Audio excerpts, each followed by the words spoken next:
Bonjour à tous, bon dimanche. Bonjour. Et aujourd'hui on va parler de Philippiens, on va continuer à parler de Philippiens. On a commencé cette série sur l'épître aux Philippiens. Et aujourd'hui on va parler des versets 19 à 30 du chapitre 2. Donc on va se partager un peu avec Olivier le passage et parler de différents sujets qu'on trouve dans ce petit passage qui n'est pas très long mais quand même très inspirant et qui contient beaucoup de choses sur lesquelles on peut parler. Donc je vais laisser Olivier commencer à lire le passage et puis on pourra commencer. J'espère dans le Seigneur Jésus vous envoyer bientôt Timothée afin d'être moi-même encouragé par les nouvelles que j'aurai de vous. Car je n'ai personne qui partage mes sentiments pour prendre vraiment votre situation à cœur. Tous, en effet, cherchent leurs propres intérêts et non ceux de Jésus-Christ. Donc là on voit Paul qui parle de Timothée et du fait qu'il a besoin d'être encouragé par des bonnes nouvelles. Et on voit ici dans ce passage que à la fois Paul et Timothée ont une grande affection pour les Philippiens. Et on peut se poser la question pourquoi une telle affection. Et en fait l'histoire de l'évangélisation de Philippe, on la trouve en Acte 16. Et si on lit Acte 16, c'est un passage que je vous recommande de lire, c'est vraiment inspirant. Et on voit que tout ce qui s'est passé à Philippe depuis leur départ là-bas, jusqu'à toutes les personnes qu'ils ont converties, en fait on voit la main de Dieu. D'abord quand ils ont été appelés à aller à Philippe, c'était par un rêve. C'était un Macédonien qui a parlé à Paul dans son rêve, qui lui a dit de demander de venir. Et donc ils ont pris ça comme un signe de Dieu, ils sont partis à Philippe. Et les premières personnes qu'ils ont rencontrées, c'était des femmes qui étaient là où ils voulaient prier. Et je vais lire un passage qui me touche. C'est au verset 14 de Acte 16 où il dit « L'une d'elles s'appelait Lydie, c'était une marchande de pourpre originaire de la ville de Thyatire qui craignait Dieu. Elle nous écoutait et le Seigneur a ouvert son cœur pour qu'elle soit attentive à ce que disait Paul. » Et encore une fois ici, on voit que c'est le Seigneur qui a ouvert son cœur.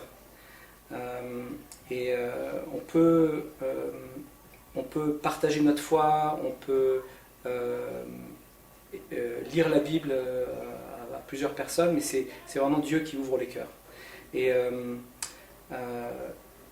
nous, on a vécu ça ici dans notre petite ville d'une dizaine de milliers d'habitants. Et on a vu vraiment Dieu ouvrir les cœurs à travers de 3 familles différentes qui ont été toutes baptisées l'année dernière, et dont une au début de cette année. Et on a vraiment vu que c'est vraiment Dieu qui ouvre les cœurs. Il y a une des familles, ça fait 10 ans qu'on les connaît, on est très, très amis, mais on a vu comment Dieu les a amenés progressivement à déjà avoir la foi, et ensuite à vouloir étudier la Bible et à voir leur cœur être converti.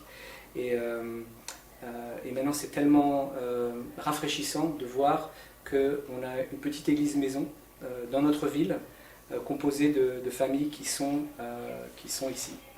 Et je voulais partager cette bonne nouvelle parce que quelquefois, comme il l'a fait avec Paul pour aller à Philippe, Dieu nous appelle à partir et à évangéliser un endroit, mais quelquefois il nous appelle à rester, et même quand on reste, Dieu continue à ouvrir les cœurs.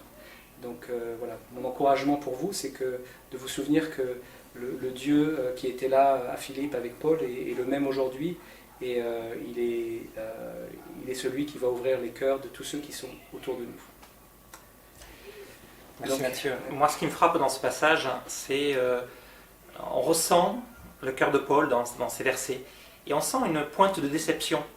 Il dit « Personne qui partage mes sentiments pour prendre vraiment votre situation à cœur. » Et tous cherchent leurs propres intérêts et non ceux de Jésus-Christ. Et ce qui est sous-entendu, c'est que Jésus et Paul partagent le même cœur vis-à-vis des Philippiens et de l'ensemble des frères et sœurs. Et ça me fait penser un peu plus haut dans des versets qu'on a lus il y a 2 dimanches, versets 2 à 4 de Philippiens 2. Rendez ma joie parfaite en vivant en plein accord. Ayez un même amour, un même cœur, une unité de pensée. Ne faites rien par esprit de rivalité ou par désir d'une gloire sans valeur, mais avec humilité considérez les autres comme supérieurs à vous-même. Que chacun de vous, au lieu de regarder à ses propres intérêts, regarde aussi à ceux des autres. Et ces versets font écho à ce que ressent Paul. S'il demandait aux Philippiens d'avoir un même cœur, sous-entendu aussi un même cœur que celui de Jésus, et de chercher les intérêts de leurs frères et sœurs avant de chercher le leur, c'est parce qu'ils ressentaient quelque part la solitude par moment vis-à-vis de ses inquiétudes, de son souci pour les frères et sœurs. Ils se sentaient seuls et ils cherchaient des gens qui partagent ce même cœur. Et ce cœur, c'est vraiment le cœur de Jésus. Et ça me fait penser aussi à un autre verset, en Jean 21, où Jésus recherchait ce genre de cœur parmi les disciples qui le suivaient. Et quand il parle à Pierre, en Jean 21, verset 15,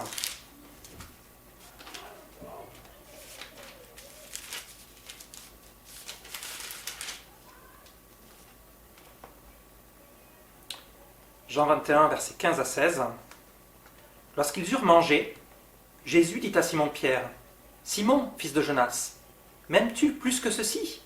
Il lui répondit, « Oui, Seigneur, tu sais que j'ai de l'amour pour toi. » Jésus lui dit, « Nourris mes agneaux. » Il lui dit une deuxième fois, « Simon, fils de Jonas, m'aimes-tu » Pierre lui répondit, « Oui, Seigneur, tu sais que j'ai de l'amour pour toi. » Jésus lui dit, « Prends soin de mes brebis. » Aimer Jésus, ça implique avoir à cœur ce qui est au centre des préoccupations de Jésus. Prendre soin des frères et sœurs de Jésus, prendre soin de ses brebis. Et quand Paul dit il n'y a personne qui partage ce cœur-là, évidemment, c'est une manière de parler pour, quelque part, exprimer une certaine déception. Mais tout de suite après, on voit qu'il y a au moins 2 personnes qui partagent ce cœur autour de Paul, Timothée et Épaphrodite. Ok, alors on va continuer à la lecture au verset 22. Vous savez que Timothée a fait ses preuves en se consacrant au service de l'Évangile avec moi, comme un enfant avec son père. J'espère donc vous l'envoyer dès que je serai au clair sur ma situation. Et j'ai confiance dans le Seigneur que moi aussi je viendrai bientôt. J'ai cependant estimé nécessaire de vous renvoyer mon frère Épaphrodite, mon collaborateur et mon compagnon de combat, que vous aviez envoyé afin de pourvoir à mes besoins. Il désirait vous revoir tous et se tourmentait parce que vous aviez appris sa maladie. Il a été malade en effet, tout près de la mort, mais Dieu a eu pitié de lui, et non seulement de lui, mais aussi de moi, afin que je n'aie pas tristesse sur tristesse. Je m'empresse donc de le renvoyer, pour que vous puissiez vous réjouir de le revoir, et que je sois moi-même moins triste. Accueillez-les dans le Seigneur avec une joie sans réserve, et ayez de l'estime pour de tels hommes. En effet, c'est pour l'œuvre de Christ qu'il a été près de la mort. Il a risqué sa vie afin de vous remplacer dans le service que vous ne pouviez pas me rendre. Donc c'est à la fin de ce passage, et il y a plusieurs choses qui me marquent ici, mais un des versets qui me marque notamment, c'est quand il dit que Dieu a eu pitié de lui, et non seulement de lui, mais aussi de moi, afin que je n'ai pas tristesse sur tristesse. Donc on voit ici que Épaphrodite avait été gravement malade, et donc la maladie c'est un sujet d'actualité.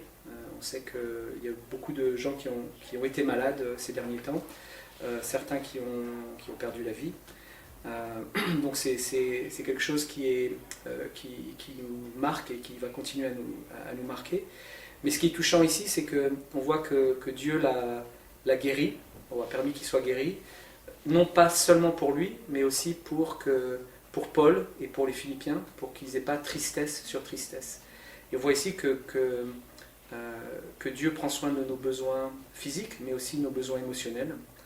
Et ça nous aide aussi, je pense, quand on traverse des épreuves comme ça, à voir quel est notre cœur les uns pour les autres. Et j'ai été particulièrement touché pendant cette période de voir sur un des groupes WhatsApp dont je fais partie, de voir qu'on se communiquait toutes les personnes qui étaient malades, soit les frères et sœurs, soit des membres de la famille, Et il y avait une liste qui était mise à jour et qui montrait, dès qu'il y avait une nouvelle personne qui était malade, elle apparaissait sur la liste pour qu'on puisse prier. Et à chaque fois qu'une nouvelle personne était guérie, elle apparaissait aussi sur la liste en disant qu'elle était guérie. Et ça, c'était vraiment encourageant de voir qu'on priait les uns pour les autres et qu'on se souciait du bien les uns des autres. Et pendant cette période, il y a un de nos frères, Jason, qui est père d'une grande famille, qui est médecin et donc qui est particulièrement exposé au risque et qui est donc tombé gravement malade. Et ça m'a beaucoup touché, ça m'a beaucoup affecté. Et j'ai prié pour lui avec ferveur parce que vraiment j'étais inquiet pour lui, j'étais anxieux. Et ensuite, quand il nous a appris qu'il allait beaucoup mieux, j'étais pratiquement au bord des larmes de soulagement et de joie. Et je me suis dit, mais ce frère, je l'aime, quoi. Et je ne m'étais pas rendu compte combien j'aimais ce frère avant qu'il se tombe vraiment malade et que je vois ma réaction une fois qu'il avait été guéri. Et je pense qu'à travers ces épreuves-là, Dieu nous révèle aussi le cœur qu'on peut avoir les uns pour les autres et nous aide à nous rapprocher les uns des autres. Donc ça, c'est une chose que j'aime beaucoup dans ce passage, c'est le fait que Dieu, il prend soin aussi de nos émotions et il sait qu'on a besoin que notre cœur est sensible et qu'on a besoin aussi d'être réconforté, pas seulement physiquement, mais aussi dans notre cœur. Et une autre chose intéressante ici, c'est le fait que Épaphrodite soit inquiet. En fait, il était inquiet parce qu'il ne pouvait pas donner de ses nouvelles. Et c'est quelque chose qu'aujourd'hui, peut-être on perd un peu de vue, parce que c'est tellement facile de donner des nouvelles. Il suffit soit d'envoyer un petit message, de faire un zoom, on peut se voir face à face, on peut passer un coup de fil, mais à l'époque, il n'y avait pas toute la technologie moderne. Les distances étaient très longues, pour voyager ça prenait du temps. Il n'y avait même pas le service postal, il n'y avait pas de courrier, on ne pouvait pas poster une lettre. Et donc pour donner des nouvelles, il fallait confier une lettre à quelqu'un qui allait à l'endroit où on voulait envoyer ses nouvelles. Et donc c'est comme ça que la lettre aux Philippiens est arrivée à Philippe. C'est parce que Épaphrodite lui-même a pris cette lettre de Paul et l'a envoyée là-bas. Et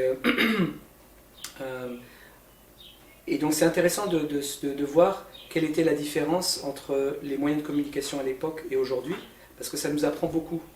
Je crois qu'une des choses qu'on voit à l'époque, c'est le fait que justement c'était difficile de communiquer, ça pouvait provoquer, comme pour Épaphrodite, de l'angoisse, à savoir qu'il ne pouvait pas donner les bonnes nouvelles. Mais on voit aussi que le fait qu'on n'ait pas de nouvelles instantanées, ça nous poussait, en tout cas ça poussait Paul, Timothée, Épaphrodite à prier pour les personnes qu'ils avaient à cœur. Ça demandait de la patience, ça demandait aussi de la confiance en Dieu. Quand on ne sait pas, qu'on est dans l'inconnu et qu'on n'a pas les réponses, eh ben, il faut se tourner vers Dieu. Et aujourd'hui, c'est beaucoup plus facile de communiquer et quelquefois, parce qu'on a les réponses tout de suite, qui peuvent être peut-être décourageantes, eh ben, on abandonne. Voilà, c'est comme ça que ça se passe et puis on ne prie plus. Et je pense que c'est quelque chose qu'on doit garder, de se souvenir que même de nos jours, il y a des choses qui prennent du temps, même si on a des nouvelles instantanées. Les cœurs, par exemple, ils se transforment avec le temps. Donc il faut être patient, il faut continuer à prier et il ne faut pas se fier juste au fait qu'on a la possibilité d'avoir des informations instantanées. Il faut continuer à prier, à s'en remettre à Dieu. Donc ça c'est une chose. Et la deuxième chose, c'est que parce que les lettres prenaient beaucoup plus de temps à arriver, et ben on passait plus de temps à les lire, à les relire. Même avant le téléphone, quand il y avait des lettres, on recevait une lettre d'un pays lointain, on passait du temps à la relire, etc. Et maintenant, de nos jours, c'est plus comme ça. Maintenant, c'est les tweets qui doivent avoir une certaine longueur. Les gens les envoient sans réfléchir et ça peut provoquer des dommages. mais on voit que ici, Paul a écrit une lettre. On voit que c'était une lettre qui était assez longue parce que c'était une seule lettre qu'il pouvait envoyer. Mais il n'y a pas que Paul qui nous a envoyé une lettre. Cette lettre fait partie de la Bible, qui est une lettre de la part de Dieu qui nous envoie. Et est-ce qu'on passe le temps qu'il faut à la lire, à la relire, à l'apprécier et à vraiment comprendre ce que Dieu veut nous communiquer. Et je pense qu'on a vraiment une chance incroyable d'avoir eu cette lettre écrite, qui tient dans la main, qu'on a la possibilité d'ouvrir et de vraiment apprendre de Dieu. Donc je pense qu'aujourd'hui on a tous ces avantages d'avoir cette technologie moderne. Il ne faut pas oublier la technologie, disons, ancienne, parce que c'est quelque chose qui peut vraiment nous aider à aller en profondeur, plutôt que de vivre juste des choses toutes faites, instantanées. Et d'ailleurs, au sujet des technologies modernes, on peut voir que avec le confinement et avec les technologies comme Zoom, etc., ça nous a poussé à aller un peu au-delà de ce dont on avait l'habitude de faire. Et donc, comme exemple, on a eu... moi, j'ai été converti à New York, et donc j'ai beaucoup d'amis là-bas. Et il y a deux frères là-bas, différents, qui m'ont demandé de rentrer en contact avec des personnes qui habitent en France. Donc, notamment un ami avec lesquels on étudie maintenant, à travers Zoom, avec Olivier et Christophe. Et c'est vraiment super de le découvrir et d'apprendre à le connaître. Mais ça, c'est à travers un frère de New York à travers Facebook, qui m'a dit, voilà, il y a quelqu'un qui aimerait connaître l'Église, etc. Et il habite loin, mais avec Zoom, on peut le faire. Et puis une autre, c'était un frère de New York qui voulait qu'on appelle sa sœur et qu'on puisse passer du temps avec elle. Et donc Jenny a étudié la Bible avec elle à travers Zoom également. Donc les technologies modernes nous permettent aussi d'avancer la mission de Dieu, mais en même temps ne pas perdre de vue que les technologies anciennes aussi nous rapprochent de lui. Voilà. Moi, ce que j'apprécie dans ce passage, c'est vraiment le cœur d'Épaphrodite, hein. Et ça vient vraiment à ce que tu as mentionné, hein. Ce cœur pour ses frères et sœurs de Philippe. Ils se tourmentaient de leurs inquiétudes au sujet de son état de santé. C'est quand même, ça montre à quel point il a de l'empathie, il a du cœur pour ses frères et sœurs. Et on voit que sa vie, elle était au service de Jésus, au service de ses frères et sœurs. C'était un vecteur de l'amour dans tous les sens. Donc il y avait la lettre de Paul, mais il y avait aussi Épaphrodite qui était lui-même une lettre dans la chair quelque part. C'est lui qui transportait la lettre de Paul aux Philippiens, mais il allait aussi pouvoir transmettre l'affection de Paul de manière directe. L'amour de Paul, il allait pouvoir l'exprimer avec ses propres mots, pouvoir faire une accolade, une embrassade aux frères et sœurs au nom de Paul. Et il y avait la lettre écrite et il y avait la lettre Épaphrodite. Et c'était dans les deux sens, parce que si on regarde avant, on voit que Épaphrodite, elle a été envoyée par les Philippiens pour répondre aux besoins de Paul, à ses besoins matériels, besoins de nourriture, d'argent ou de vêtements, parce que Paul était dans une situation difficile à ce moment-là. Et on voit le cœur à la fois des Philippiens et le cœur d'Épaphrodite. Épaphrodite était un vecteur d'amour au sein de l'Église. Et moi, ça m'inspire de voir un exemple comme ça, et ça me fait penser à quelques personnes dans notre assemblée qui ont aussi un cœur de ce genre-là. Et lorsqu'on parlait, Mathieu et moi, on a pensé à la même... il y a des personnes à qui on pensait qui étaient les mêmes. Et en particulier, on pensait à Radou, parce que on s'est dit, si on doit aller envoyer un frère pour, quelque part, serrer dans ses bras en notre nom quelqu'un dans une autre église, Radou, c'est la personne idéale. C'est quelqu'un qui témoigne beaucoup d'affection, qui se soucie des frères et sœurs. Il est très impliqué dans maintenir la liste des malades, nous tenir au courant de la santé des frères et sœurs. On voit qu'il a ce cœur qui se soucie. Et c'est un peu l'équivalent d'Épaphrodite. Et il y a d'autres frères et sœurs qui sont peut-être moins visibles, qui se soucient aussi des autres. Et il y en a deux personnes que je connais dans mon groupe d'Église Maison, Joachim et Laurent. Je sais qu'ils ont à cœur de prier et de jeûner pour ceux qui traversent des moments difficiles. Ça m'a inspiré de les voir jeûner pour un frère qui a une lutte personnelle dans sa vie difficile, ça m'inspirait aussi de les voir prier et jeûner pour un couple qui passe par un moment difficile dans leur voisinage. Et en les voyant, je retrouve ce cœur d'Épaphrodite, je retrouve ce cœur de Paul, ce cœur de Jésus tout simplement. Des frères et sœurs qui aiment Jésus et qui partagent son cœur pour ses brebis. Et en voyant ces exemples, ça m'interroge, me dire, moi, qu'est-ce que je fais pour mes frères et sœurs autour de moi? Est-ce que je suis un vecteur? Est-ce que, quelque part, je suis un vecteur de l'amour de Jésus pour mes frères et sœurs? Et voilà, autour de moi, il y a des personnes qui traversent des situations difficiles. Qu'est-ce que je peux faire pour eux?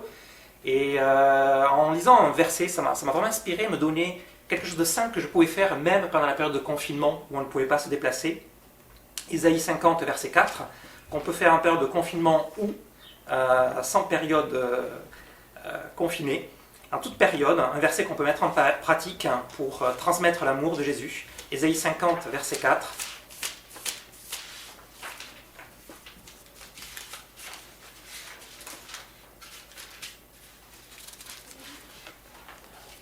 Le Seigneur, l'Éternel, m'a donné le langage des disciples pour que je sache soutenir par la parole celui qui est abattu. Et j'ai autour de moi des personnes, soit des chrétiens, soit de ma famille, soit des amis, qui traversent des périodes difficiles dans leur vie, où ils doivent lutter contre un découragement pour des soucis de santé ou des soucis de nature personnelle. Et je me disais, ce serait bien que je les appelle, que je puisse les encourager. Je ne voyais pas trop comment. Et en pensant à ce verset, je me suis dit, voilà, je vais prier Dieu pour qu'il me donne le langage des disciples, le langage capable d'encourager, de redonner le courage aux personnes qui se sentent abattues. Et en ayant cette prière, j'avais envie d'appeler ces personnes autour de moi et d'essayer de leur transmettre de l'encouragement parce que je savais que Dieu était avec moi et je savais que Dieu, il a encore plus que moi ce cœur pour encourager.